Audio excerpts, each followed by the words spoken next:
Halo semuanya. Di tengah derasnya arus informasi dan berita yang terus bermunculan, kita hadir untuk memilah, menganalisis, dan memahami isu-isu yang sedang ramai diperbincangkan. Bukan sekadar ikut viral, tapi memahami konteksnya secara utuh. Saya anak Jawa, saya tak cakap tidur, saya cakap yuk turu yuk. Saya anak orang Jawa, saya tak cakap kepala, saya cakap endas.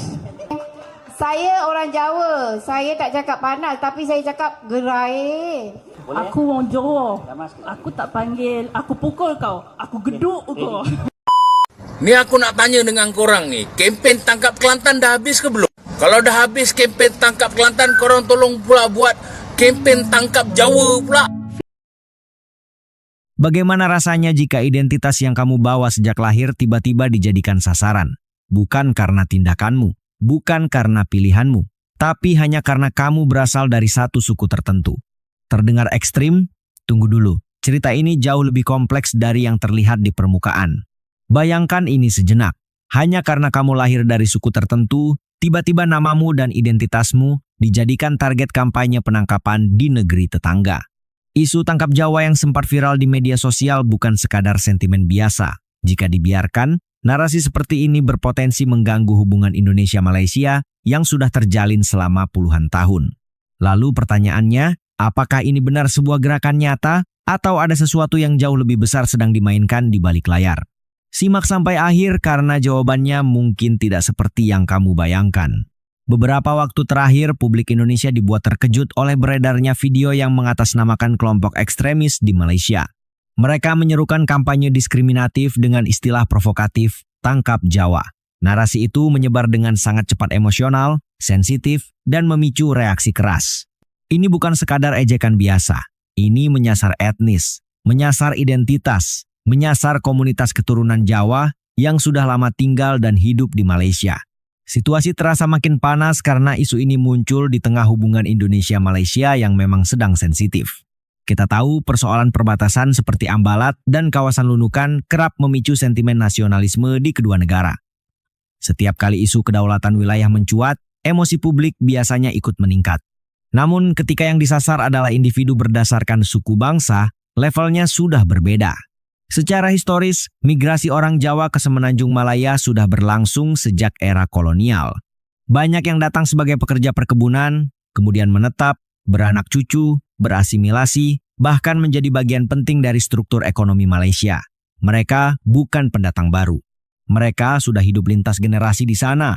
Lalu muncul pertanyaan penting. Jika komunitas Jawa telah lama berkontribusi, mengapa tiba-tiba muncul narasi seperti ini? Apakah benar ada gerakan terorganisir, ataukah ini sekadar provokasi digital yang sengaja dimainkan? Menurut kamu ini murni sentimen etnis atau ada faktor lain di belakangnya? Dalam salah satu video yang beredar, terdengar pernyataan emosional yang mempersoalkan identitas, mempertanyakan apakah seseorang Jawa atau Melayu, menyindir istilah Melayu totok, bahkan mencoba membedakan dari cara berbicara sehari-hari. Narasi seperti ini memperlihatkan bagaimana identitas bisa dipersempit menjadi stereotip. Seolah perbedaan cara menyebut ayah saya atau bapak aku, atau penggunaan kata tertentu saat lapar, bisa dijadikan alat pelabelan. Dan di titik inilah, cerita mulai berubah drastis. Ketika ditelusuri lebih dalam, hingga saat ini tidak ada laporan resmi dari media arus utama Malaysia yang mengonfirmasi keberadaan gerakan terorganisir bernama Tangkap Jawa. Tidak ada pula pernyataan resmi dari pemerintah Malaysia yang mendukung kampanye semacam itu. Artinya apa?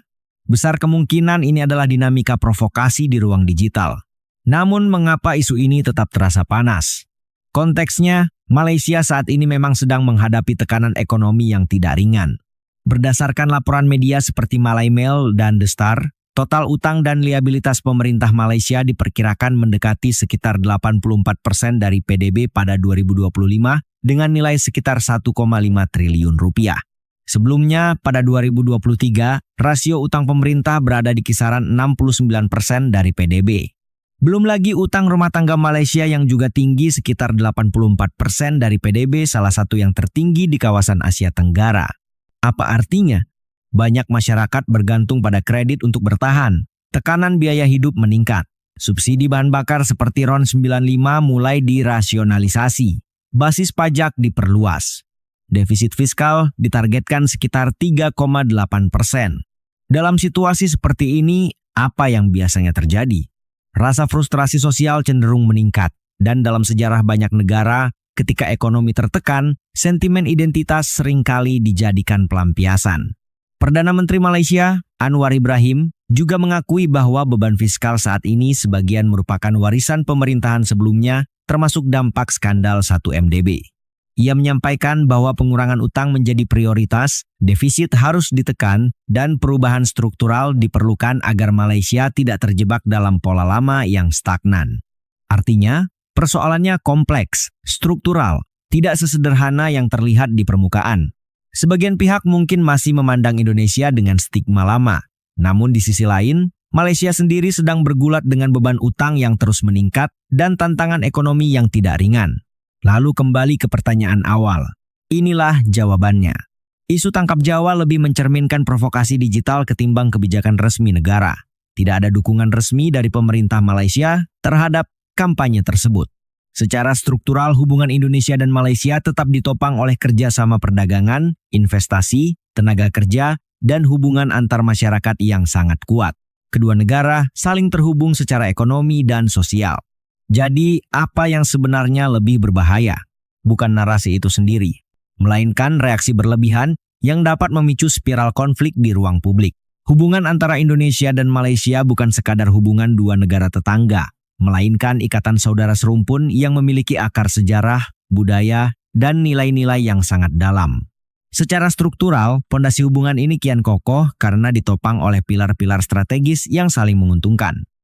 Di era media sosial, satu narasi viral mampu menciptakan persepsi krisis bahkan ketika fakta di lapangan belum tentu sebesar itu. Sekarang pertanyaannya untuk kamu.